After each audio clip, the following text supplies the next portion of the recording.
Yo, what's up, everybody? It was good. How you doing? Welcome back to another Political Soul Food session. We about to get down. So today, I got a particular topic that we're going to get into, and it's not really on politics. It's on um, religion, and I think it's still a political issue. So the question today that I'm going to deal with. Let me put this slide up here. I got this question, and I'm going to address it. Now, this question is real deep, and I think that to fully address this question, um, we're gonna need a lot more time. So, what I'm going to do is I'm creating a membership kind of crew. So, for those of you who want to get more into this, talk to me. I'm going to set up Patreon, and I'm going to set up ways for us to go deeper than I think most people have patience for on here. So let me bring out this one particular slide here. This slide right here is just the beginning of more to come, and I'm going to share it. Let me share this right now. There we go. All right. So the question on the table for tonight is, was religion created to control the masses? This is a question I received last week. And when I got this question, I was like super excited to talk about it. But I realized that, hey, man, I'm not going to be on here for about an hour talking about this. I mean, this is a big question here. So I'm going to chop it down and just chop it down to the bare essentials, and then leave it up to you to let me know if you would like to engage further with this question. All right, was religion created to control the masses? That's what's on the table today. All right, y'all. So let's kind of get in it. So if anybody out there, just hit me up, let me know what's good. If y'all want to pour into this discussion with questions, feel free to do that. All right, let's see what's going on here. Okay, so I'm back. So I think this question shares a lot of ground with politics in so many ways, and I'll show that as I discuss what's going on here. So yeah, I'm excited. I'm waiting for some of the people who are going to be joining me in this discussion, or who might want to start saying some things. I need them to come and let me know what's good. All right, bet. So they ain't here yet, so that's all good. So let's dig in. The question at hand was religion created to control the masses? It's a good question. One of the reasons why I think it's a good question, because it is addressing a lot of the current issues that people are experiencing or observing. And that is, we see how people have indoctrinated others to believe in certain things, to exploit them. We've seen a lot of religions or religious people use their religion to have control over people, their sexuality, impregnating kids, extortion, making money from people, all kinds of crazy stuff, going to war and, giving up their lives. And also people have seen religion used to soften people's resolve to be free, to be independent, to fight for what's right, for what's theirs. And, a lot of African Americans think of Christianity as such a religion that was used to make prisoners of war, make slaves docile by using a belief system, a belief in a God who created a group of people and arranged them on different statuses of humanity, and having, let's say, white folks or Europeans at the top of the great being, of the great chain of being, and forcing or persuading other people to believe that, if you're not a part of a particular ethnic group, then you're inferior to them. And people have literally used, religion to argue that, for example, African Americans are inferior to them. And then, there are other groups now that are using that same religion, like some of the, Black Israelites who read and interpret the Old and New Testament to say that, God and Jesus are basically for Black and brown people, and others are outside of that. And so one religion can be used in so many different ways for different groups of people. And so the question is, was that what religion was created for? Was religion created to control people?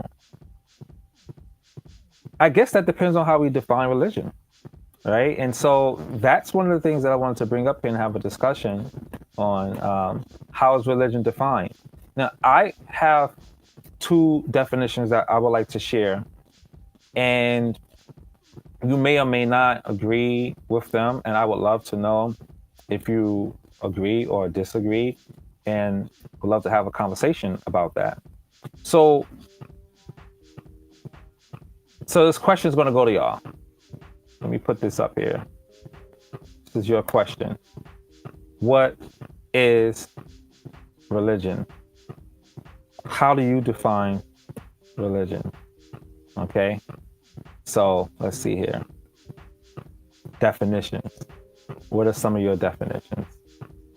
And again, I would love to hear what some of you have to say. So drop them in the comments if you hear now or when you get here. And so I'm going to move forward and then share right now, I think an interesting definition, one that I think people would want to wrestle with.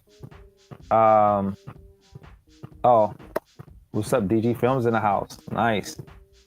So in order to answer, was religion created to control the masses?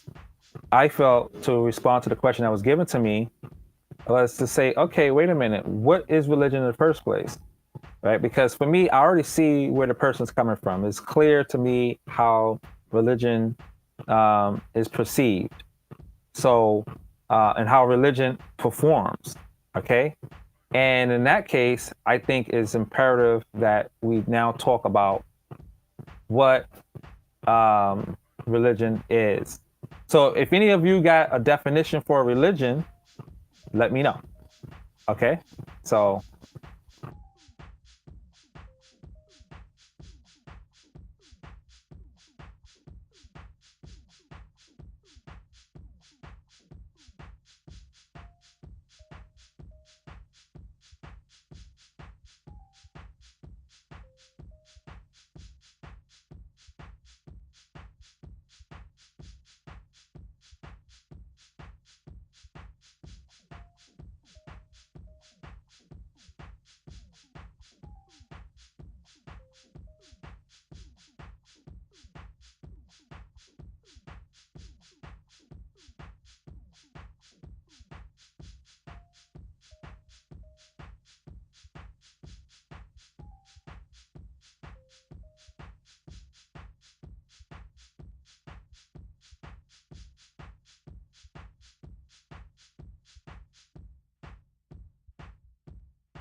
We back.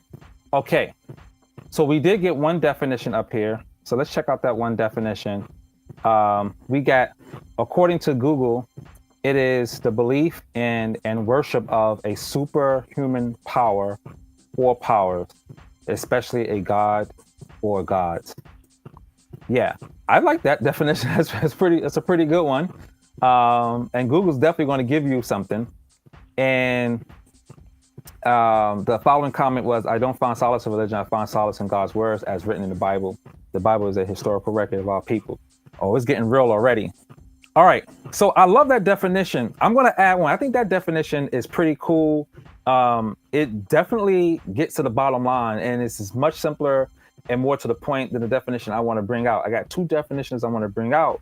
But the reason why I want to bring them out, because there's some key points that I want to make with the question, right? So in order to answer, was religion created to control the masses?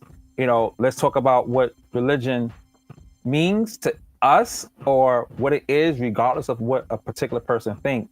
Is there sort of like an essential characteristic or feature to what is called religion? And DG Films did drop something very powerful. According to Google, it is the belief and worship of a superhuman power or powers, especially God or gods. So, you know how I do. I go to the, I huddle with, scholarship and research. And so here's a definition I want to put out here. I'll read it out loud. So this definition is by a researcher, scholar, sociologist. His name is Emil Durkheim. Here's the book here. See if you can see that. Okay, put it here for you. You can get a good picture here. Boom. All right, bet.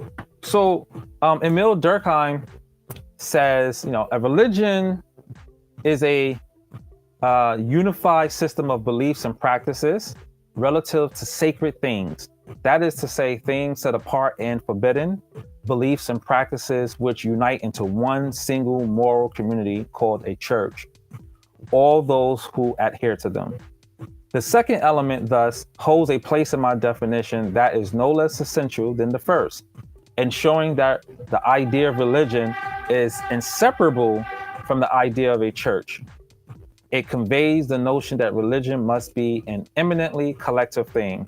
So just real quickly on that, maybe I should leave it up so you can look at it while I talk about it. So Durkheim is a sociologist, and so he studies, social institutions, people's behavior.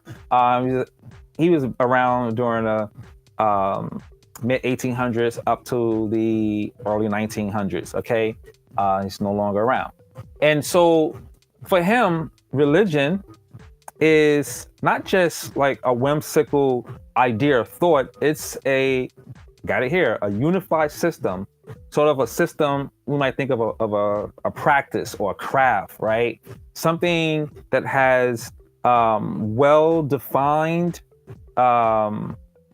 meanings and definitions, and well-defined goals, well-defined consequences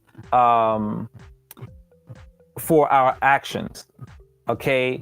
And the reason why I say that is because he calls it a moral community, right? And our actions and our thinking is predicated on two kinds of things that are sacred, sort of like divine or holy, and things that are forbidden, sort of profane, sacrilegious, right? Stuff like that, stuff that you shouldn't touch, something that is taboo. And so he used the word church. And for him, church is not the place that, we understand people go to on Sunday or Saturday. He's talking about a collective of people. And even the Bible, the New Testament, relates church in such a way that the church is not a particular location. It consists of the people who are part of a particular group who all hold certain tenets and hold certain understandings about the world and the supernatural world, who share these things, right? So that's the church. And so for him, this is a collective practice. This is a collective set of beliefs held by a group of people, okay? And he calls that group of people a moral community. All right. So acts exactly like DG Film say, the people are the church. Facts. So, and he goes on to say, ensuring that the idea of religion is inseparable from the idea of a church, it conveys the notion that religion must be eminently collective thing, right? So it is a shared practice by a group of people. All right.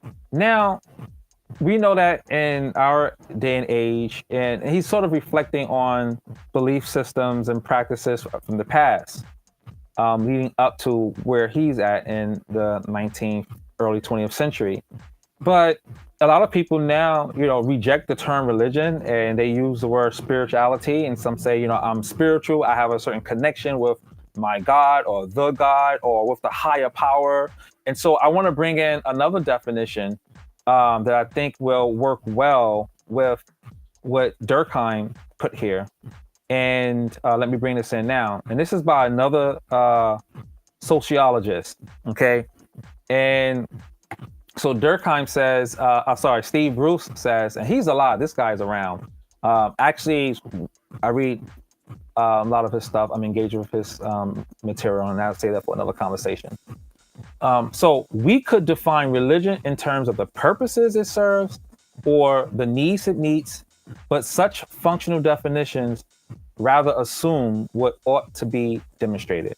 Hence, I will define religion substantively as beliefs, actions, and institutions based on the existence of supernatural entities with powers of agency, that is, God, or impersonal processes of moral purpose, the Hindu and Buddhist notion of karma, for example, that set the conditions of or intervene in human affairs. I'm gonna leave this up here. Now, this is important too, because now this embraces not just things that are supernatural, but things that people feel are part of the physics, if I may, of morality. Like, if you do good, then good will come to you. If you do bad, then bad will come to you. And that the universe operates on certain principles. The universe has a certain logic according to people's ethics, their will, goodwill intentions, or bad or evil will intentions, right? And so he says all of that is part of this idea of religion, because there's something happening in an otherworldly sense, in a way that goes beyond the physics of the physical world, like gravity and electromagnetism and stuff like that. There's something that's operating at a deeper level. So someone said that's too loose of a definition to call religion. Are you referring to Steve Bruce? Let me know. So Steve Bruce is trying to get to what is underneath the different kinds of practices or beliefs that people may hold around the world and over time. For example, there are some people who practice a form of animism, right? Where things or animals are imbued with a godly force, but not necessarily thinking of them maybe as a god, right? And that gets into what is called fetishism. That certain things that we have, items that we may have collected from an ancestor or a person may be imbued with power. And so for him, that's in the religious bowl of of ideas. Some people may have a set God in mind with names, right? And a history of that God. Or some may think of the universe have been formed, the universe being formed based on certain tenets or based on certain stories. For him, that gets into the religion. And so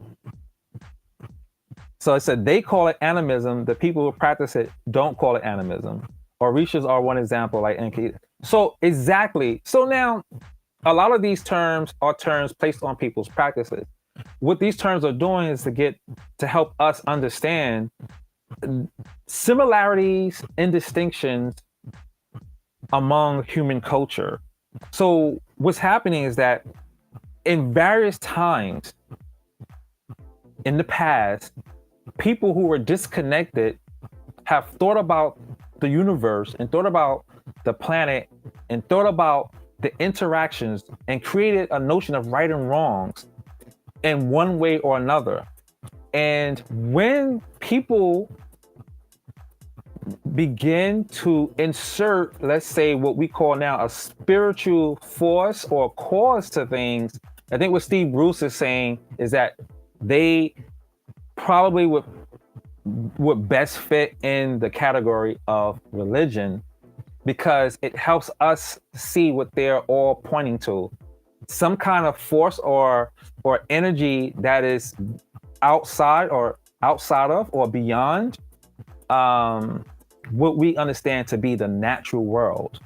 Okay, so in that sense, there are some cultures that have a belief in multiple gods being in their heavens, right? Polytheism.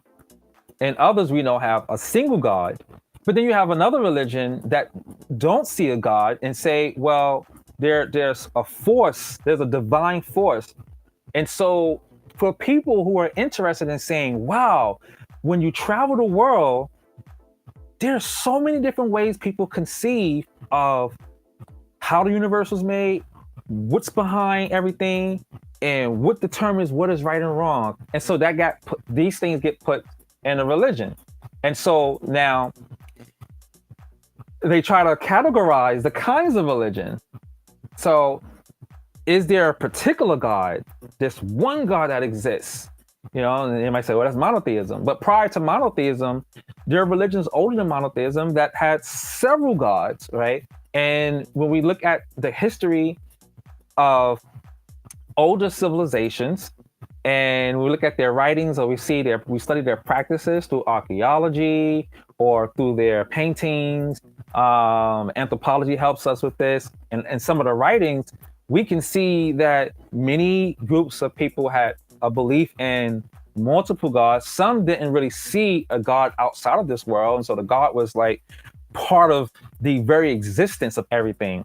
And so the folks who are like, whoa, how do we keep track of this? There are things that are similar, but there are things that are different. Maybe we call these things this idea of religion. Okay. And so fetishism or animism or shamanism, they all have these words, but they're just pointing to, and sometimes these words many of them are insufficient, and also blind to other things. So there are shortcomings, but I would like to say they are tools, right? Not every label doesn't help to define, but it helps point us into a direction of how to think about a phenomenon or a particular thing itself, right? And so that's why we say there are different kinds of religions. For example, if I bring out this book here next to me, we have world religions.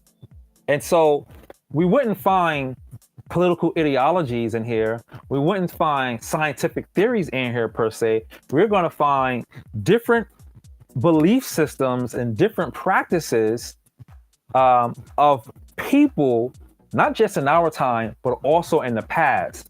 And so again, that's what that label of religion helps to do. And now, if we do that though, it takes us to a particular direction. Okay. It takes us to another question.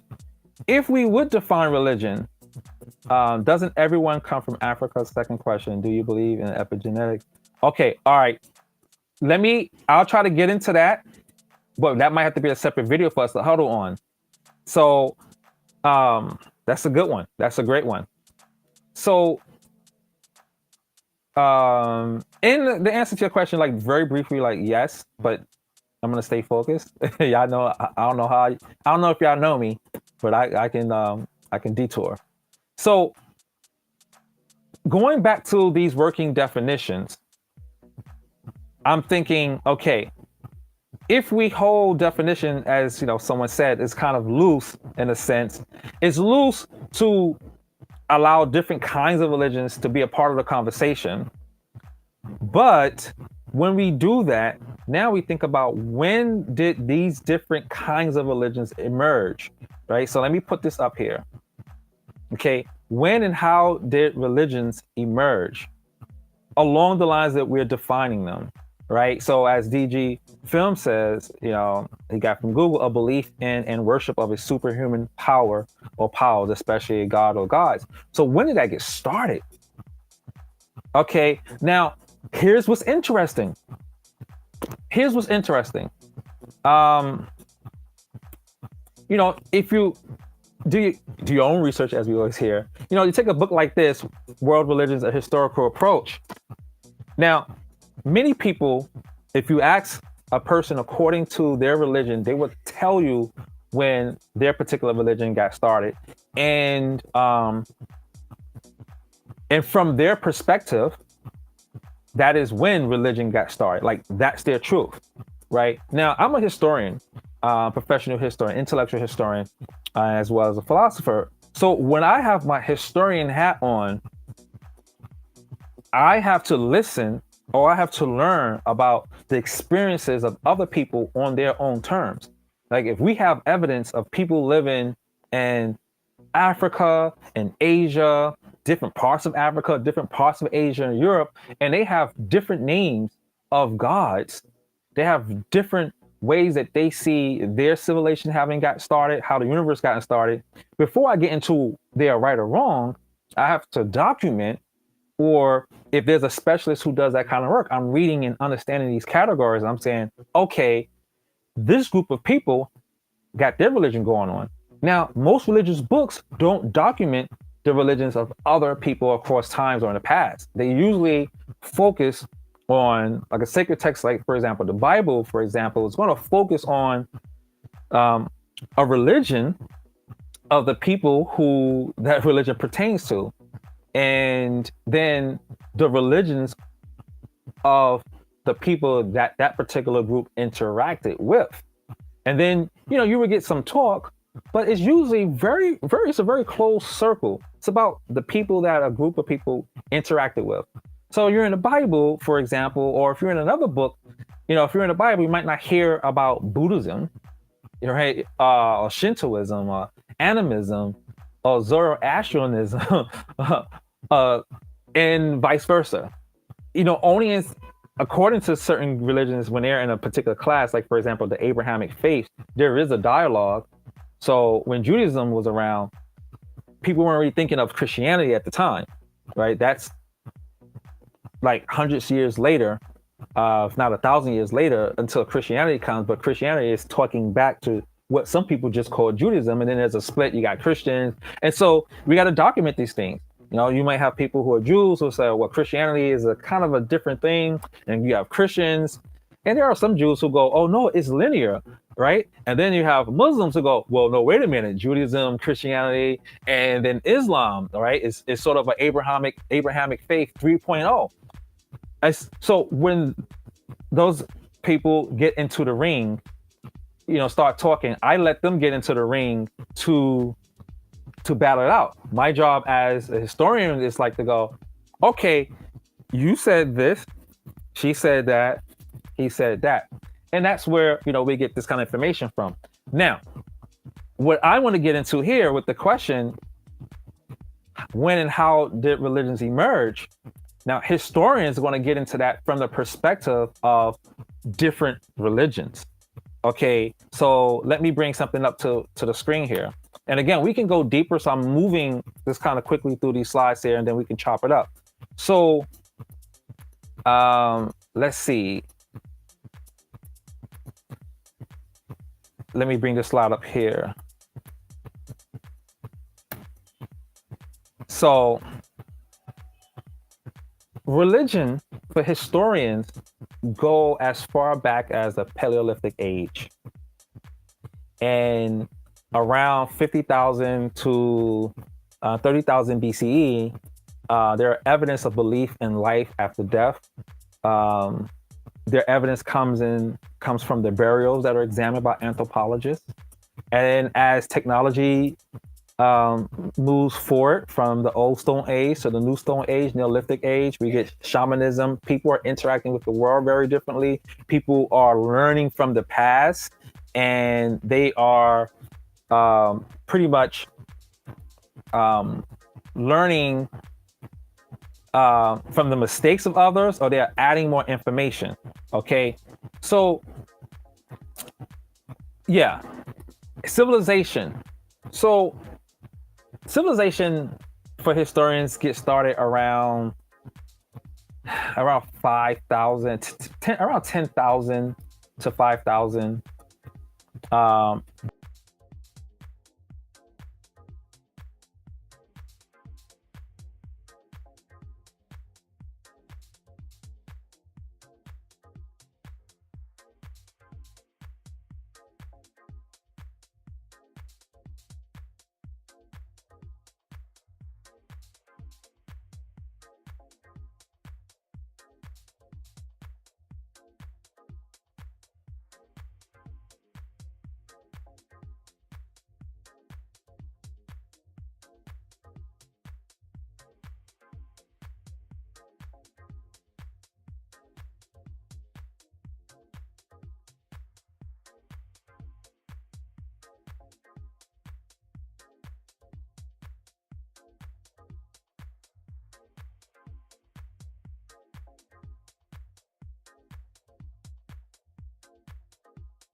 All right, we're back.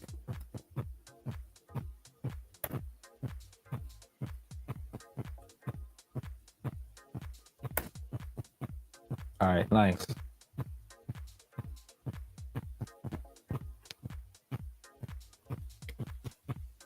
Okay, we're back.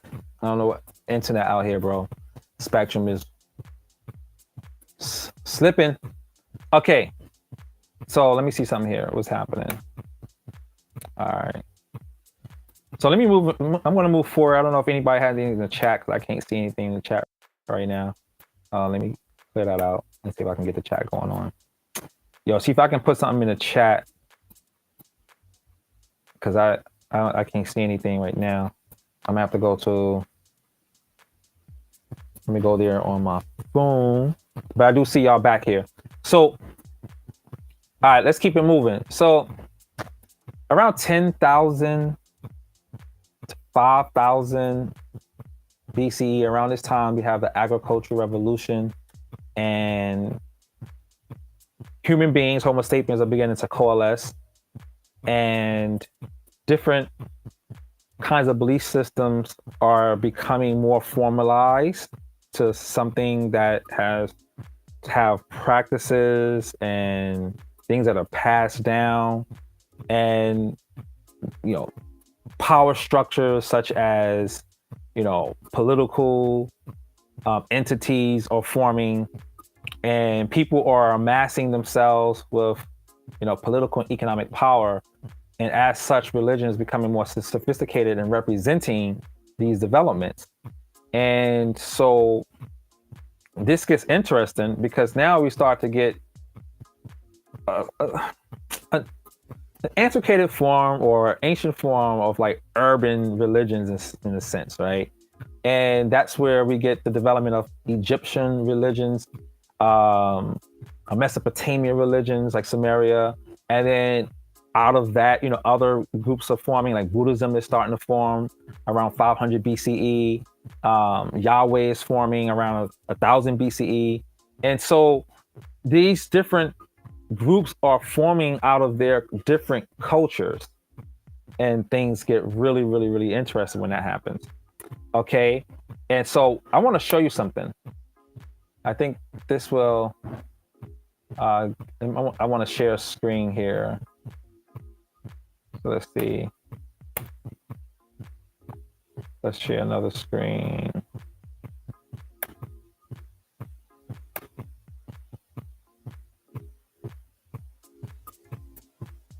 Let's open this up.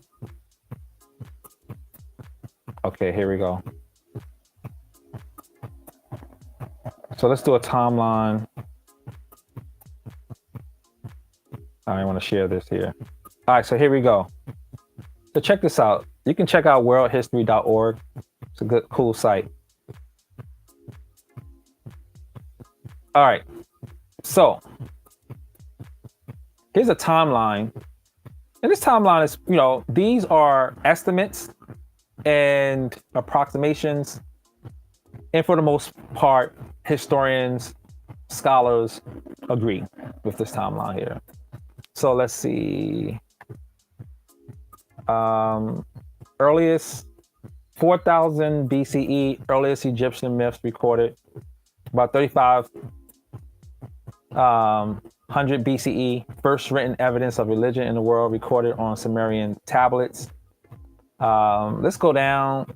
2500 BCE, Osiris has died and reviving God, and ziggurats are used in Sumerian cities. The Vedic period, and so in India, in 1500 BCE, we get the development of some complex religious belief systems. This is the birth of Hinduism, and some say it might even go further back than 1500 BCE. Can y'all see all this? And let's go down. About 1000 BCE is the emergence of Yahwism. And so about the God of the Bible, Yahweh. Now, again, this is not to, if you speak to someone who believe in the Bible they have faith in the Bible, they're going to speak very differently about the things that I'm saying about religion from a research perspective, a scholarly perspective. Some religious people who hold the Bible to be infallible, they use it as a history book as well. And so there are some challenges to that I will talk about probably at another time.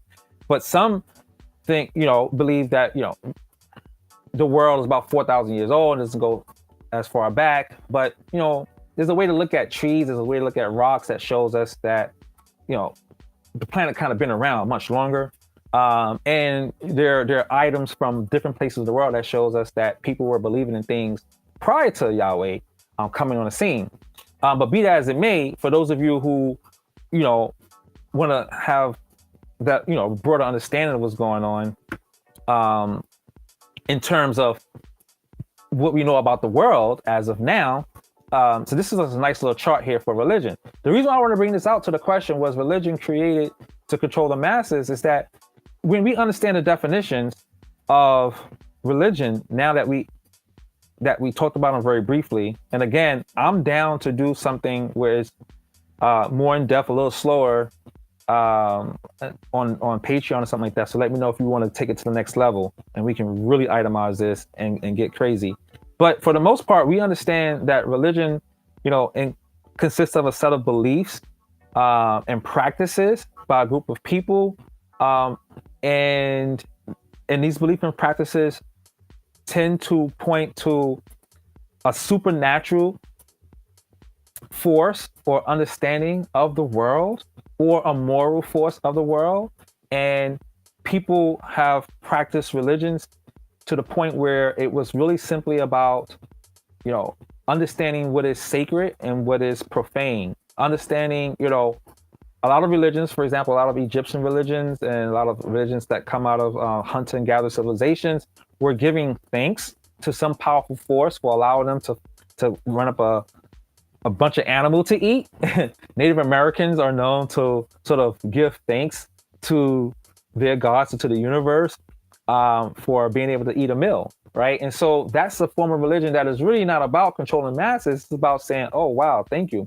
Now, there's some religions that try to understand why there's so many stars in the sky. Like, they didn't even know they were stars. Or why is there thunder and lightning sometimes?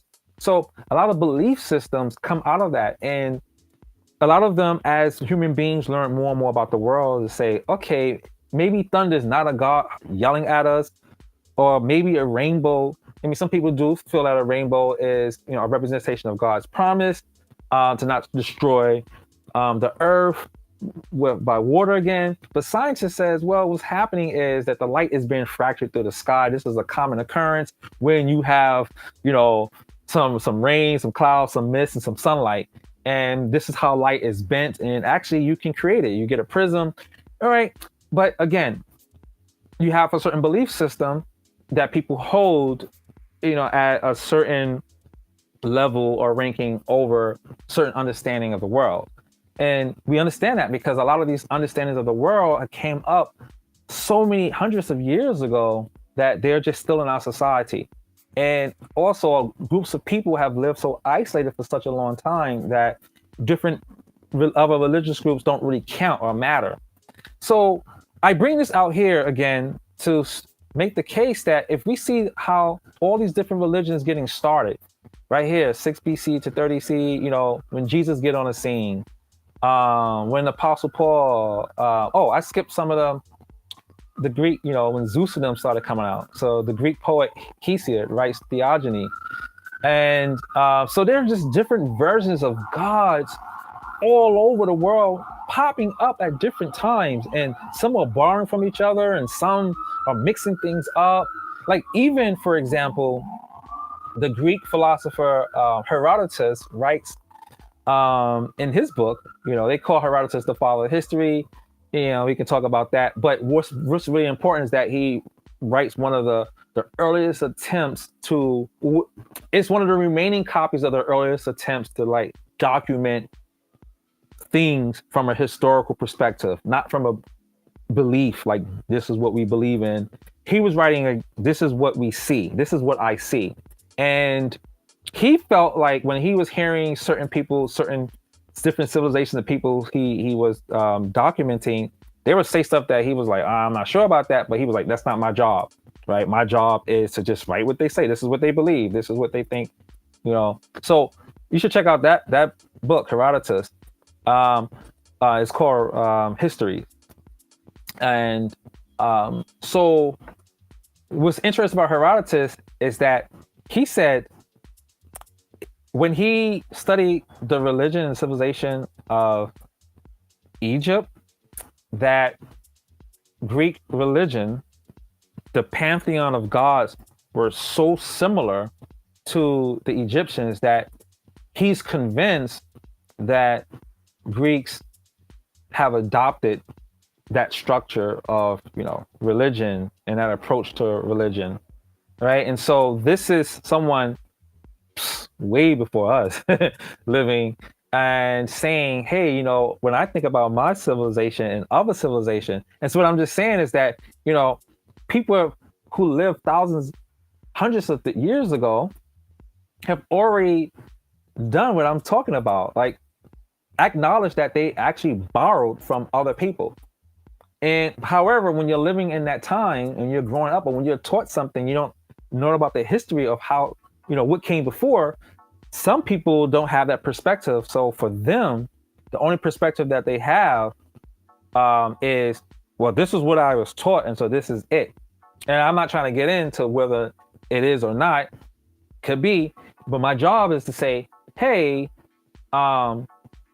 there are similarities, there are differences. Some religious groups borrow something from other religious groups. Some religions were, all that good stuff, right? And so again, I wanted to bring this out. The reason why I wanted to bring this all out is to simply make my answer. My case is, as I go through here, you can see the different religions coming up, right? You just see all right, Islam coming up. There's Muhammad right here. Muhammad is born in Mecca in 570 CE. And, Islam comes up. And it just go on and on and on. And religions evolve. And so for me, my answer to the question is from this approach. Your approach may be different, but I want to share this. I'm showing you how I'm coming up with my conclusion that no, religions did not emerge to create the masses. Religions emerge for so many different reasons. Now, once they get set in motion, there are power plays. There are various interpretations of what is the right way to understand a religion. We do that in politics. I did say I was going to get into politics a little bit, right? To make my case is that some people say, well, when you look at the founding fathers, the people who wrote the Constitution, this is what they meant. And so you got some people saying, well, this is what they meant.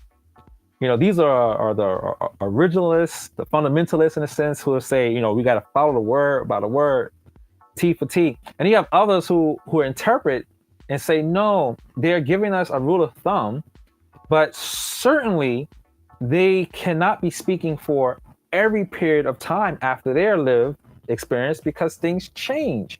So it's our job to understand, the context and not just stay strict here. Some people have approached religion that way, right? Over time. This is one of the reasons why, Christianity have all of these different sects. There are like over 30,000, over 40,000 variations of Christianity. And the two main big splits, between the Catholics and the Protestants came from, how do you interpret the Bible and the Word of God, and who gets to represent power? And that always happened. And you can go to any city where there's a lot of churches, and you're going to run into different denominations and different branches. And people are going to say, well, this is what Christ meant, or this is what you should do, or a woman can't preach, or a woman should be able to preach, and da da da da da da da da, and it goes on and on and on. And same thing, with, I made my case, right? So now people have made power plays. When we look at, religion becoming a state religion, things get very interesting. Like when Christianity became the state religion of Rome, it's like, whoa, wait a minute. So when people follow that history and then follow the lineage of the Pope, or when people see how religion, is put on people who are oppressed, you see the ill intentions of the people and how the religion is being used to exploit that. But my thing is that you see exploitation in all aspects of culture, in art, in beauty, in politics, right? So there's different ways that people interpret the world for their benefit, and religion is just one way. So that's kind of what I put forth. I would love to see what you all are saying, but unfortunately, I can't see the comments right here. So let me see if I can hop on and see if there are any comments to what I'm saying, and let's take it from there. So let me see if I can find, I gotta get on, I'm gonna get on YouTube from my phone because the chat got disrupted when the internet interrupted us. Let's see.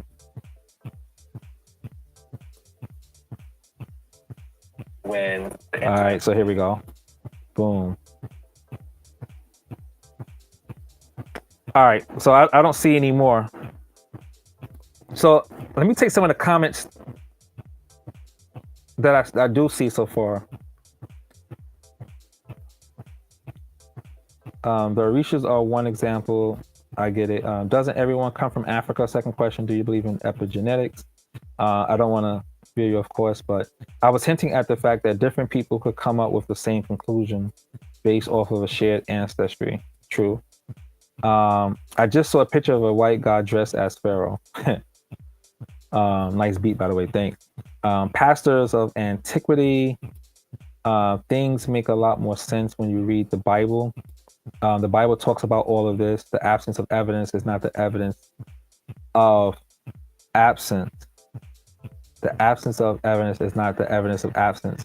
It's the same God. All right, this is interesting. The absence, let's take on this right now. This is very dope. The absence of evidence is not the absence. It's not the evidence of absence. And so I get that point. That is so true. And so and that's a two-way sword, right? And so, if we get into religion a little bit, sometimes people challenge science because it cannot answer certain questions. And so people go, well, doesn't mean that you fill in the blank with something else without evidence, right? And so that's one of the challenges that, people of faith have with agnostics or atheists. And that is a good point. And also, as someone said, the Bible explains a lot of different things. I'm curious as to which things in particular I don't know who wrote that. Oh, I think DG Films wrote that. But at the same time, other books, people from other faiths say the same thing. And so as a historian, it's really interesting. It's like, it's like a panel discussion. Like I pass the mic and around and like when you invest some time into like these different religions, people have an explanation of everything that happened in their lives, or some say, they had visions and of their deity. And it's like, okay, and this is why, democracy is kind of important and pluralism is important, because it's, you know, because at this point in time, everyone has to sort of rely on an interpretation of so much stuff. No one can snap their finger and say, well, this is my God. Like, as of now, unless it may happen or so. So for some people, it's going to happen. But as of now, no one can say, I'm gonna text my God and have them show up and just end this whole discussion. Maybe their God don't work like that. Some back in the day, it was written that some gods would just show up like, yo, you fronting on my mans and them? I'm right here. Why you fronting on my mans and them? Right? They'll just show up right there in front of everybody. A lot of those things don't happen no more. Even in the Bible, there are like many moments where, certain miracles would happen and shut everything down. And a lot of religions have those moments in their past where they was written about. So at this point, until whoever religions show up, whoever God show up and like, this is what it is, people have to rely on a lot of interpretation of their book. And then, for people who look at different cultures and try to be fair to everybody and be like, wow, that is one way to say you read history, but here's another way to read history. And it gets really interesting. So history can be a very scary thing, because it's like, well, I don't know. It can bring up stuff. And also, we got to be careful, because it depends on who is doing the history too, because a lot of people may omit things. We know that much. But as of now, it's very clear that there are multiple religions, and that they emerge for a lot of reasons. And two of the biggest reasons is to understand what's going on in the world, to understand the good stuff, to understand the bad stuff, fear of death, to understand how does one get a blessing, how does one get married, get a good wife, beautiful wife, or more than one wife, how does one get money, right? How does one get power and get on top of them, live on top of the world? And there are various religions that deal with that. There are people who are into certain spiritualities that they use to make money on a daily basis, right? They light candles and maybe spray certain kinds of scents around them to be a magnet for success, right? And there are people who live by this, and they're gonna die with this, because as far as they understand, what they do works for them. What they do work for them. And then at the same time, you got people maybe feeling, what they call the Holy Spirit. And it's like, you can't tell me like this God wasn't talking to me. And you have others who are saying, well, I am seeing the karma happen to people who wronged me. What goes up must come down, right? And so people are interpreting these experiences in that way. And, what do you say? And it's like, you didn't live in their shoes. So this is what makes religion very, very, very interesting. It'd be a nice exercise, like find someone who deeply believes in their religion and ask them why they believe or how they come to believe.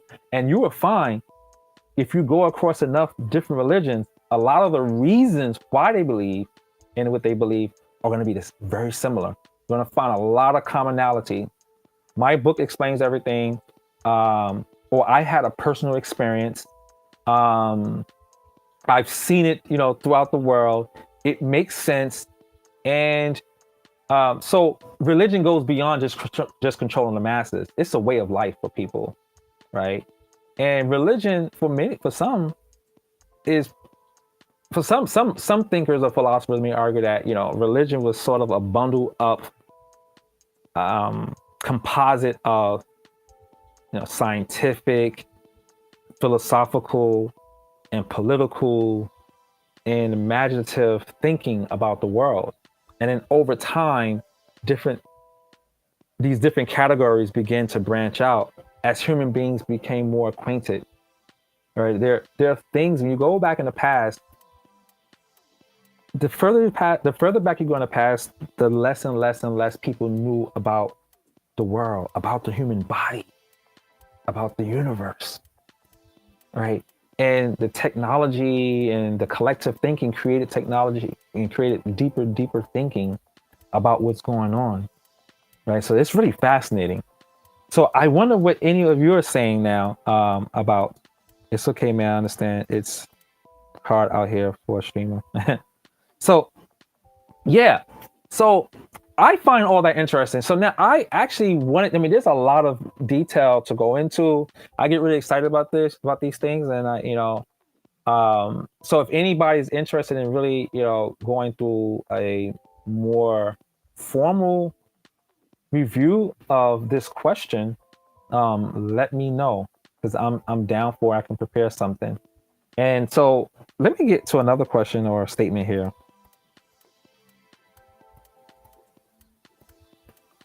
So I believe in science wholeheartedly, but is the God of the Bible. We're all just aspects of God, even the thunder and the lightning, right? And so, and it's interesting because a lot of different various religions also hold a view of how thunder and lightning are expressions of a divine force, right? And some of these religions predate, at least for a religious believer that might be incorrect for them, but in terms of the archaeological evidence, there are belief systems that predate the notion of a particular god, like the God of the Bible, for example. There religions that predate that, and in Yahweh, whose name begins to become Elohim and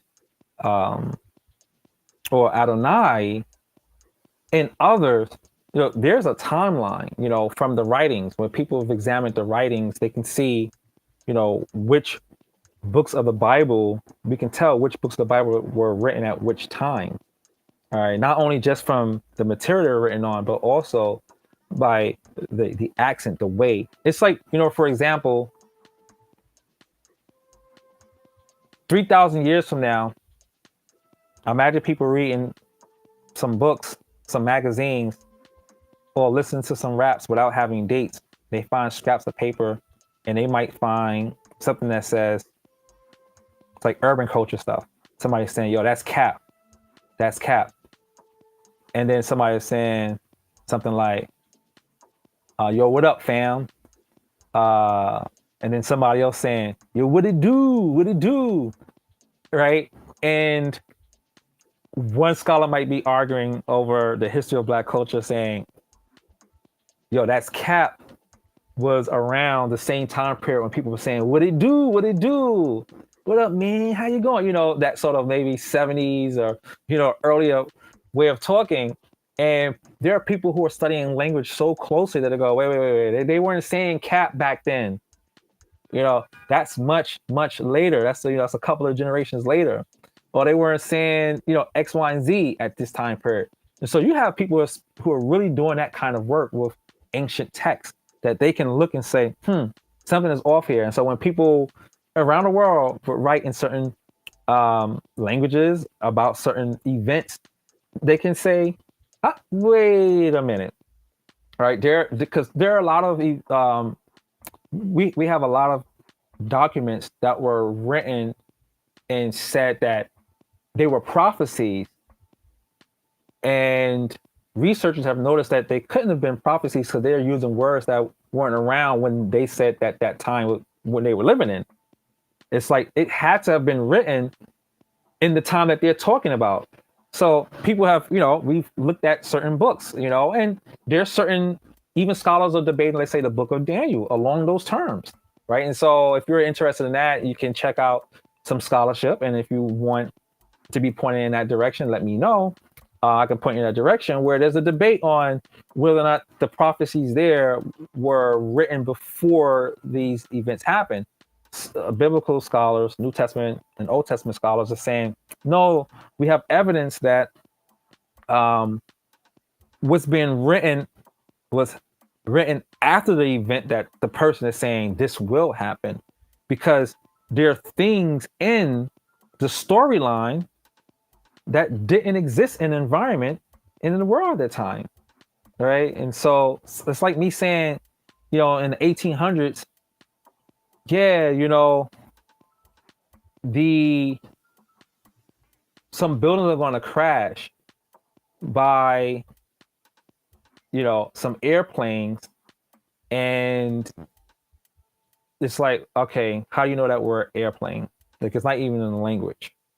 It's like, oops, things that fly. You know what I mean? So I don't want to trivialize it too much, but this is how serious scholars get. Even in the Bible, like, and let's say, scholars learn, that when people say Moses wrote certain books, it's like, well, he couldn't have, because he couldn't have written things when, he died, or he couldn't have known things at a certain time. And also, we know that, let's say, the book of Genesis has different authors, there's different sources, and they're looking at these different sources saying, oh, wait a minute, this is a pattern of thinking, this is a pattern of thinking, and these pattern of things are different. Now, I'm not trying to attack the faith or whatever like that. I'm just presenting from history the things that I have to contend with. It's like doctors are supposed to contend with what they understand, about the human body. And it doesn't mean that they can't be religious or not. And so I'm presenting things, just in a very casual way, what historians have to deal with. We have to look at evidence at that level and speak to it. And that's why you have history courses on one side of town. And that's why you have, let's say, a theology, because theology is all about like what that belief is, and what that book says, and things are taken for what they meant, or for what they supposed to mean based on that person's belief or the understanding of that God. And historians might go, fair enough, all right, gotcha. And it doesn't really meddle in that much. What it gets into is say, wait, you said this happened when? By whom? Where? Well, if so, explain this. And a lot of times historians say, you don't have to explain it. This is what we understand. Anyway, I don't want to get too crazy in that, but let me see what's on here. That's a great analogy. So yeah, man. So I just find it fascinating. I think that, the study of religion is a great way to understand humanity, regardless of your belief system. You get to understand how people feel and relate to the world and relate to each other. A lot of misunderstandings could be resolved by understanding how people understand the world. And so instead of thinking about it as a right and wrong issue only, we can look at it as an issue of their lived experience, their historical lived experience. The issue gets political when you're in certain places and people say, if you don't live like this, then you're going to get punished. If you don't believe and say these things, then you're going to get punished. If you don't pray or pray this way, you're going to be punished. And that's where it gets kind of crazy, yo. It gets real crazy with that. It's like, dang, fam, it's like that. Yo, it's crazy. Like, I ain't even do nothing to nobody. I just, like, if I don't repeat these words, like, you gonna take my head off? You gonna jump me? Do what to my wife? Like, it's real out here with that. And that's what people have endured for a long time. And even now in certain places, right? There are certain places, there's certain countries that are theocracies where the law is predicated on the religious belief and the punishments that are handed down from the deity. Now that gets crazy too, because you have various people interpreting what their deity believes in. And it's like, man, like some people are dying off of something that people are even disagreeing about. It's like, all right, why don't we like hold off on a punishment right now until y'all like resolve stuff? Because if there's still like misunderstanding of things, like don't put somebody on death row and you don't got the DNA evidence of your own book. But that's another problem, because people think they do, right? But I don't know. What y'all think out here? I'm talking about this. Does my approach or presentation make sense or support the notion that religion was not created to control the masses? So what I wanted to show is that, what religion can mean. And somebody came up and even said, hey man, that's a loose definition for religion. So it's showing, like, somebody called me out on my attempt to show that religion can have different shapes and sizes in the way it's been practiced over time, well before Jesus was born, or Muhammad was born, or when Abraham was born. Like, we just got practices of religion, in other parts of the world before that time period. Or there were stories that existed, sort of the creation stories. We can see that many creation stories are very similar. And so it's like, well, wait a minute, how are they similar? They're different, but they're similar. Did somebody borrow something from another? We got people in time saying, oh yeah, I think my civilization borrowed it for sure, because this civilization been around way before us. That's Herodotus. Yeah, something to think about. It's really, really, really, really something to think about. Even the story of, let's say, the flood.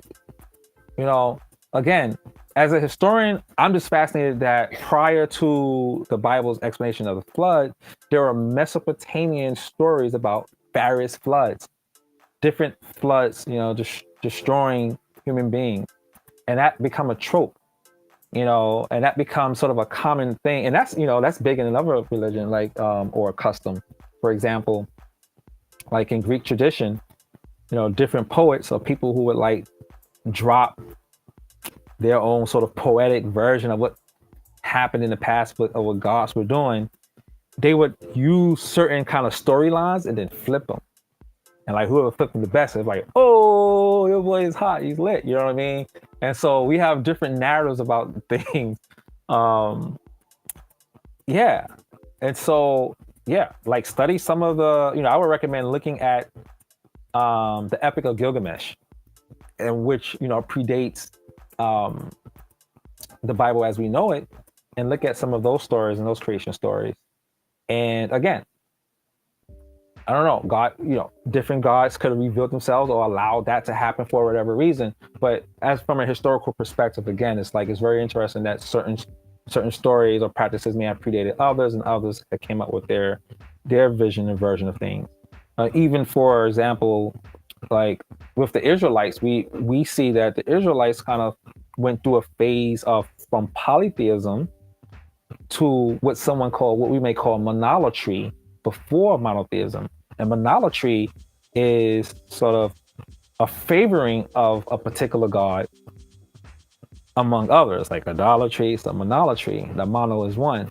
And so there's a worship of one particular god over another. And then over the course of time, we get this belief in one God, the one and only God. But even in that tradition, of Israelites, we see that in terms of the history and culture, that there's been an evolution in the belief from multiple gods to one God. So it didn't start off with one God. And so the creation story that the Bible gives comes after, some of the other gods were funneled into a particular interpretation of a god. Yeah. So yeah, this gets interesting, y'all. So I'm curious to see what people are saying here. Oh, hold on. As a scholar, you can't be abstract with your thinking, I understand. Because where my mind goes is that I know God is real, and I know science is real, and history is real, and there are unknowns we can't explain. That's a good point. I mean, there are a lot of unknowns, and that's why, like a lot of historians and scientists declare themselves, let's say, as agnostic. And so what they mean by that, instead of saying, some people are atheists, whatever, and some say they're agnostic. Now, some people who are religious may be like, well, that's just the same thing. But for people who are taking this very seriously and trying to be very humble about what they don't know, they're saying when they identify as agnostic, well, there may be, a divine being.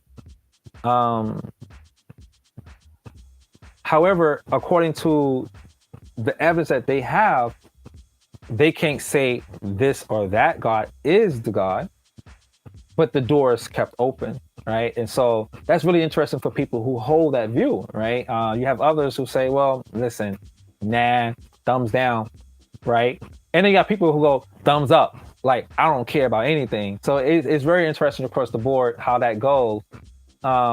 So there is an element of faith that operates in many ways for believers, and even those who may say, well, there exactly is no God, because you're right. We don't understand the universe enough. Even if one is just on some all science stuff, we don't understand the universe enough to say there just can't be a God. But some people say, well, we know the universe enough to say that certain descriptions of certain kinds of God doesn't exist, or certain narratives about how the world started might be inaccurate, right? So these are just different things that come to mind when I read that. So, because, again, you have scholars, there are historians who are believers, there are, scientists who are believers, and, there are doctors who are believers, there are psychologists who are believers. I would say that among the historians, and especially like hard sciences like physics, chemistry, the percentage of believers among them is very low, for whatever reason. Let's look this up. Let's do a little research here. Let's see what that is. What's crazy is that at one point in time, it was almost impossible for somebody to even be agnostic or atheist. Now, I'm not just talking about just because of force. Like if you don't believe, you're going to be whipped into believing. That was a problem too. But beyond that, it's just that the world was so enchanted. There's so many things going on, and like people just didn't know things. Like if you walk outside right now, man, I don't know if you live in the city or not right now. I don't know where y'all viewing from, but you can identify almost everything. So you got a grip on the natural world. And if you're not sure about something, you can Google it, right? Most things that we don't understand in terms of physical things out of our reach, like the depths of the ocean, stuff like that, or the reaches of the universe. And if it's something with your body or whatever like that, you can kind of Google that. If it's some disease, they probably have a name for it, but they don't have no cure for it. But at least you can identify things. Imagine like getting sick and not sure why you're sick. Let me go for the tangent. Like for a long time, people didn't understand why folks would get sick, right? They didn't have an understanding of germs. And there was this one guy who realized that one of the problems that scientists in Europe were having, the doctors, they would work with cadavers and people giving birth, women giving birth at the same time, and they didn't understand that they were transporting disease and they weren't washing their hands. Joseph Lister is one of these people, which is why Listerine, right? And so people realize that there are things that are microscopic that we can't see that can cause harm to the body. But before that, others would say that person is sick because they sinned or they did something wrong, right? And maybe they did, but like there's a scientific understanding of why people get sick and what kind of sickness it is. And so, but when people were coming up with these understandings, religious folks were like, nah, that's blasphemous. And so for a long time, and many of these people were who would be called at the time a part of the Illuminati. The Illuminati now has a whole different meaning, and it's sort of like this cabal behind the scenes. People were trying to take over the world, stuff like that. But Illuminati, before it got twisted into that, is basically people who not necessarily trying to say God didn't exist, but that there were ways to understanding the world that didn't rely on, let's say, prayer or someone who is spiritually connected, got the spiritual hookup with their God to say, listen, my man's in the sick and whatnot, my man's got this war, we need to win, or I need to heal them.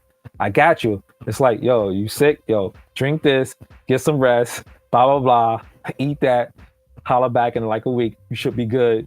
You know what I mean? It's like, again, not to take away from God, but like, as we learn more and more and more.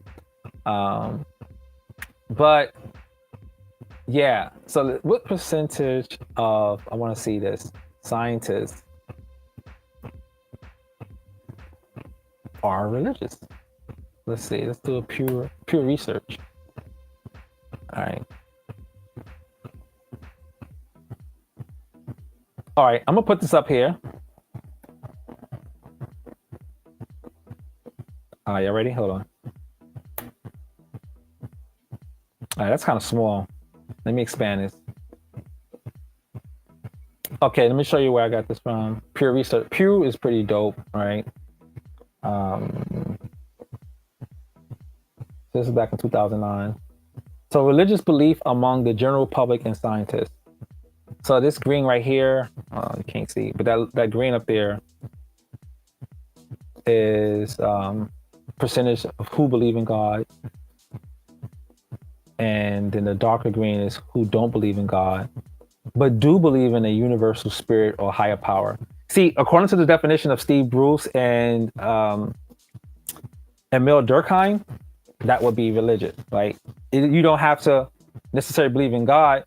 If you believe in a higher power or a universal spirit, they put that in that category. Then the blue is who don't believe in either. And then the clear, like gray, is like don't know, refuse to say anything.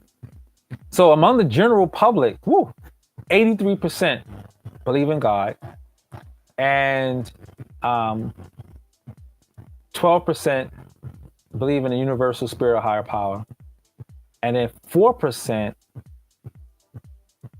don't believe in either. Now, among scientists, you got about 33% who believe in God. And this is like all scientists at large. Now watch what we do after this. And 18% of scientists believe in a universal spirit or higher power. And then 41% say, hey, nah, I don't believe in God at all. So there's still a majority in terms of all scientists who believe in some kind of higher power or God, right? So, yeah, so that's like what? Like 51% of scientists who believe in some a God. But now, what if we look at a particular scientist among scientists? This is interesting. I want to, so yeah. So the numbers change based on the kind of scientist you are. It's all scientists, men and women. This is the age group here. In the medical field, about 41% who don't believe in God at all. 39% in chemistry who don't believe. Geosciences, 47%. And then physics and astronomy, about 46%.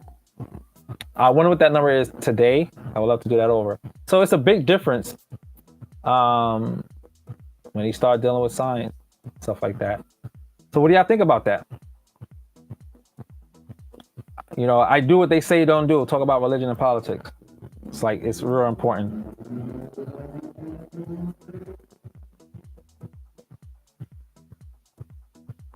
He said you can't laugh at that. What did I laugh at, bro?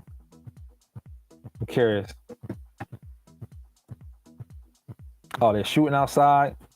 It's real. It's real out here. I can tell you that right now. It's real everywhere. I mean, we already know what's going on in Gaza. So they dropping bombs over there. Yeah, man. All right. Let me check among historians. Let's do that while we're here and before we cut it. Let's see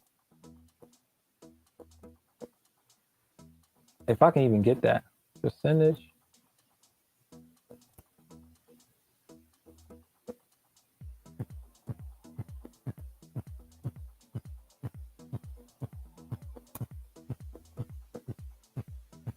Okay. Trying to find something legit. I don't have like a real poll here, so a lot of the stuff is. Let me try this here. Sometimes, you know, it's easy to jump on something, but you kind of want to look at the source, and then Pew is reputable.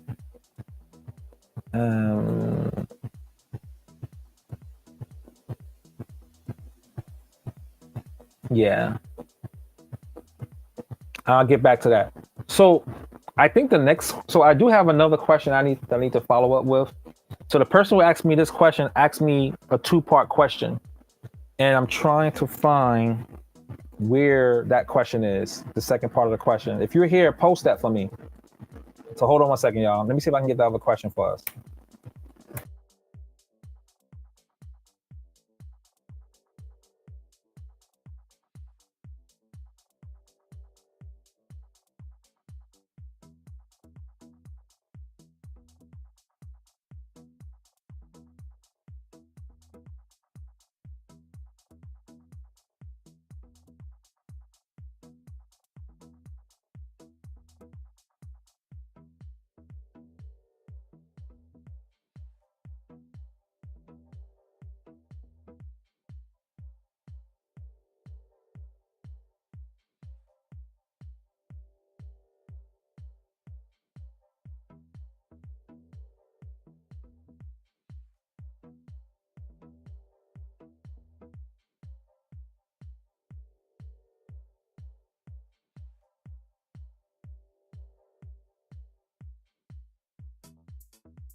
Yo, what up? Y'all still here? Was good. All right, bet. So I got the question here. Let's see. The second part of that question that I had was, how much of the Bible do you think was changed to fit the colonist agenda? Wow. That's real. That's a real question. So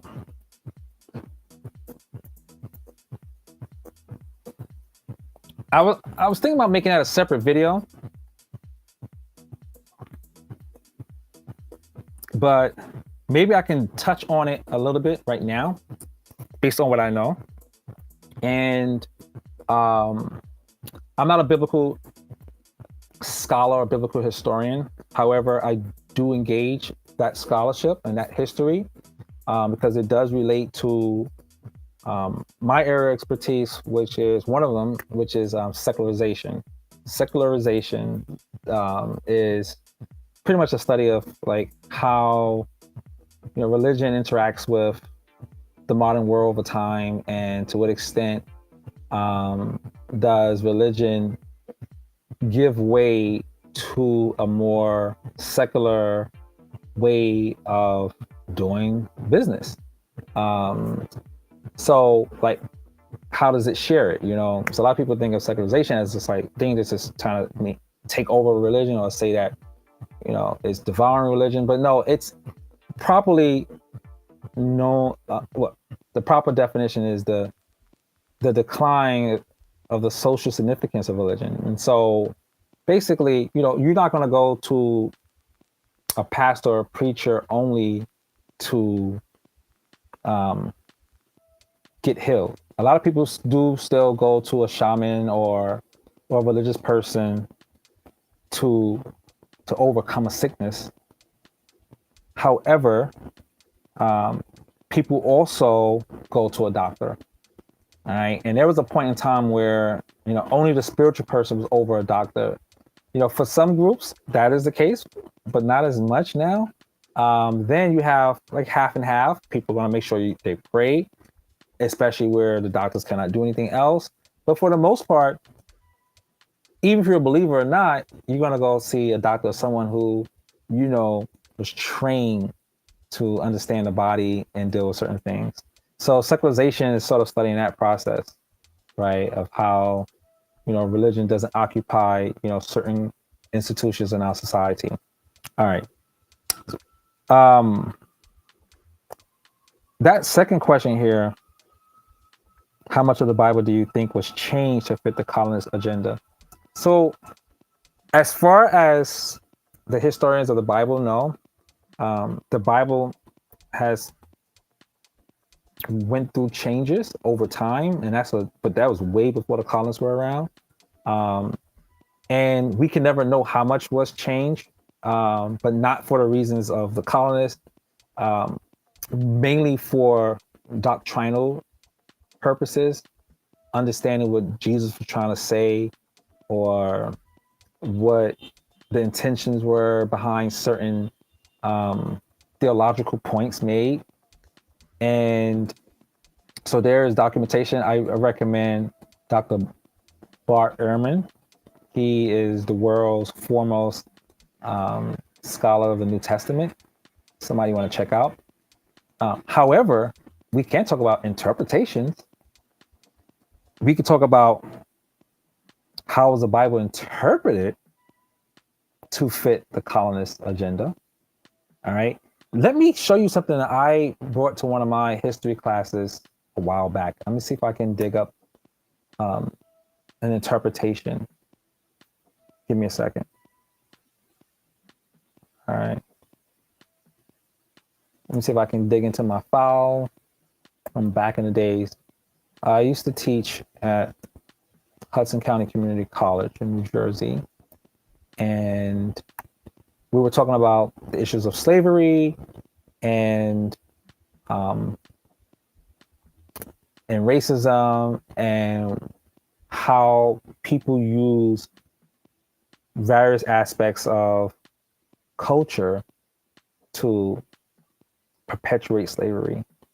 And by aspects such as, let's say, science, people use a pseudoscience called phrenetics that is based on the shape and size of a skull to determine who's inferior. People use the Bible to make a case. People use all sorts of things. So I have a passage here that I think will be fitting for this to make my case, right? And so part of what I like to do is leave a trail of crumbs so that you can evaluate what I'm saying and come to your own conclusion about the evidence I'm submitting. And that's what I try to do when I can. Since we have technology here, we can move pretty fast in getting things. Let me see something here.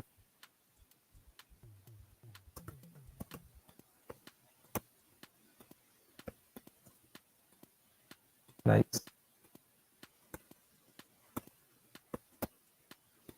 How y'all feeling out there?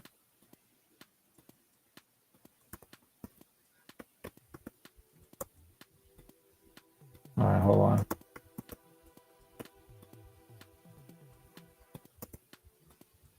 Okay, so I think I might be able to get this. Let me find my Hudson County Community College notes.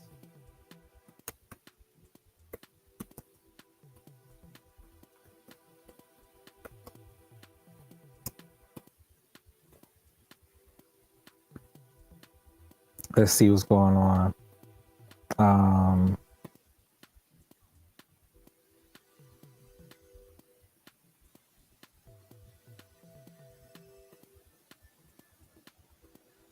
All right, it's gonna be here shortly, y'all. Hope y'all still here.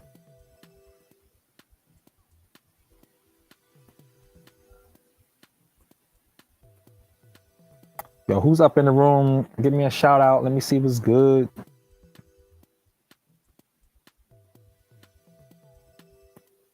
I'm so mad, man. My chat right here, it's not working with me. It's like, yo, bro, it didn't link me back up with, so I gotta like look on my phone. Let's see if I can get into the chat again.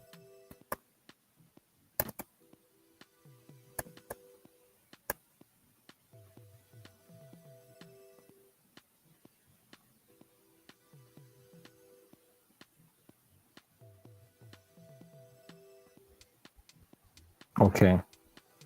Yeah, it's real in Gaza too, for real. All right, so I think I got some of my notes here. Just want to bring this out. Let's see what's going on. Okay, yeah, this was actually a U.S. history course I was teaching, and hope I still got some of this here.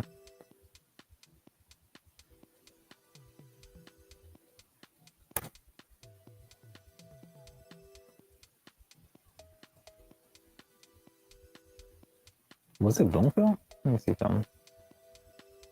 I taught at Bloomfield too. I don't think it was that.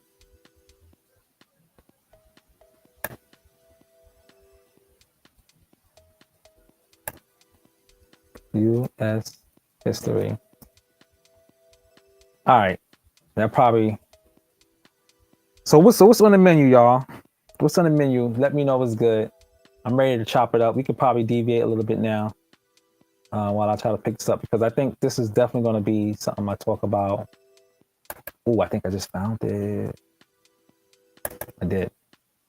So this is the primary source, y'all. Let me show you this primary source. Check this out. Let me put this up here. All right, this is the primary source.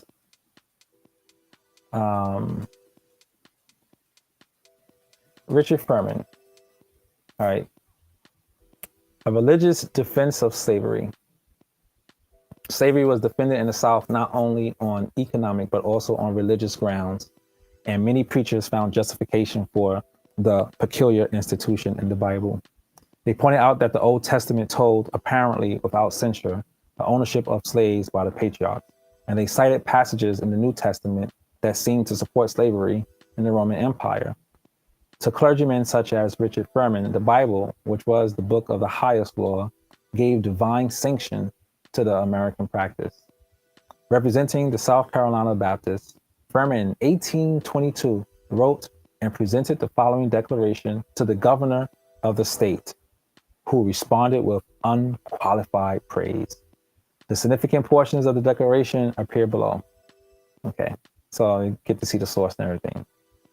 And let me just find a very explicit passage showing how people interpreted the Bible to support slavery.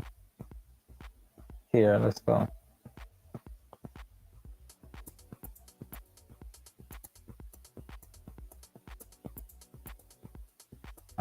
Man. Okay, let me just jump in. Let's jump in right here. You can't really see where I'm at. I don't know if you can see the cursor.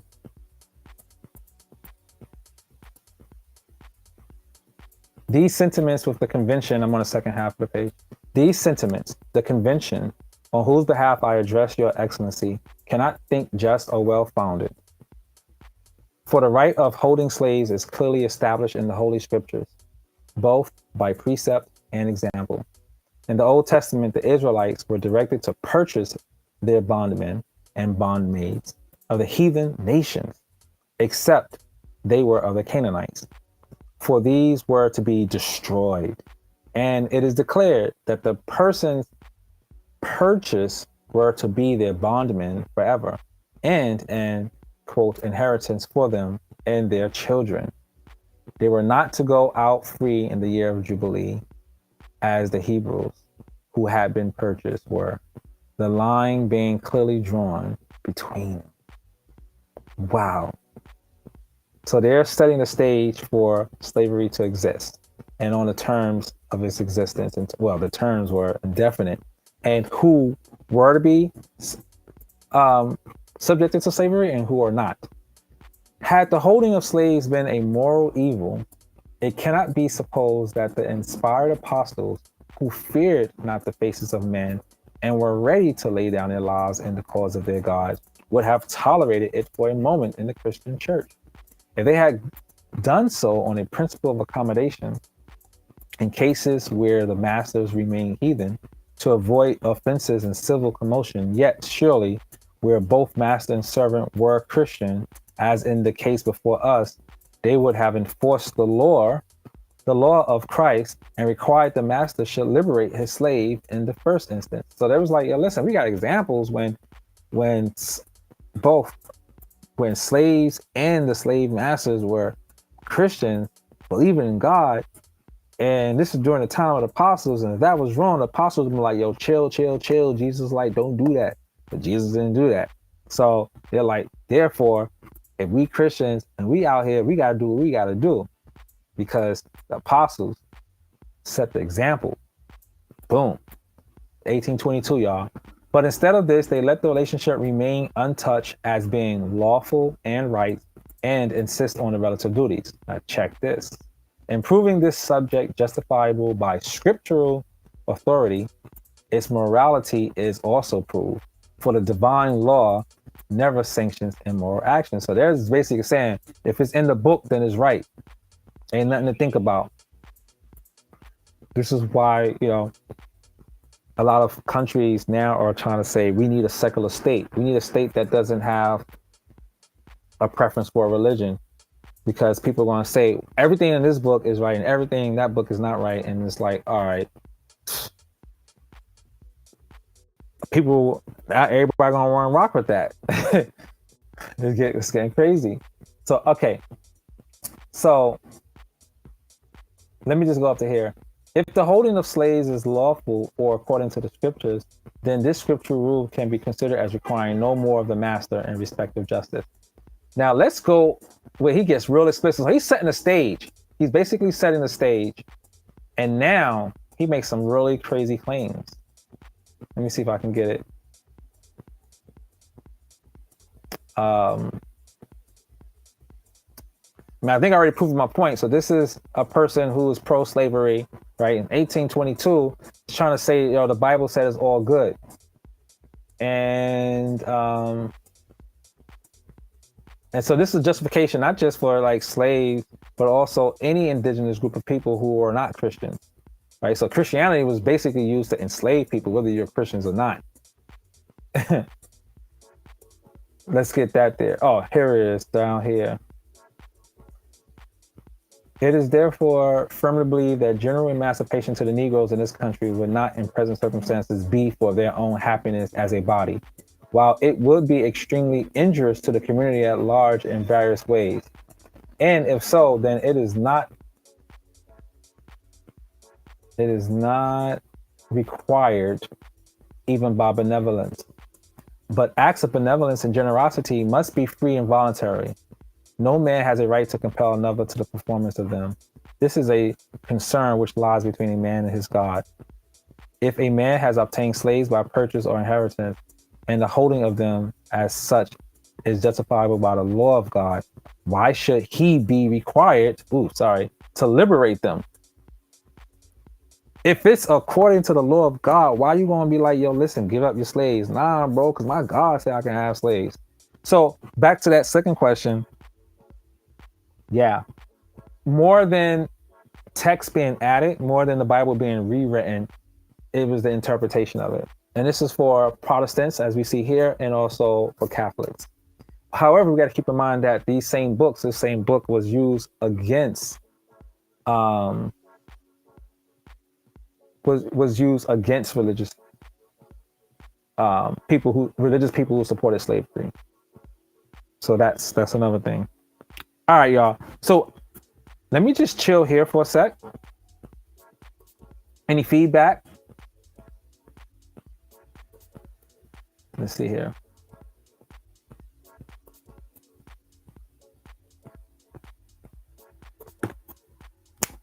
It was good, y'all. Any feedback? All right, so we're about to call it a night. We do some more chopping it up. I think we got a question on the table already, though, right? from DG.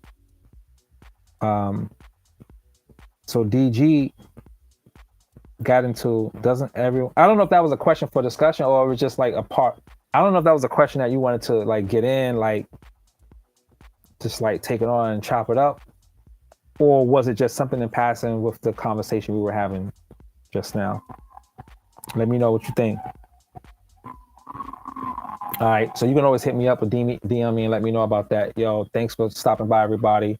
Again, if you got any questions that you want anybody like myself to like look up, obviously from a research scholarly perspective, I'm just gonna like just bring out some stuff and present it, like a buffet for you to check out for yourself. I'll cough up my little 2 cents about what I feel from a personal perspective, but from a scholarly perspective, I would try to like give you the lay of the land, a general big, bird's eye view of what's going on. All right, peace out. Y'all stay up, stay safe, keep reading, keep learning, keep growing.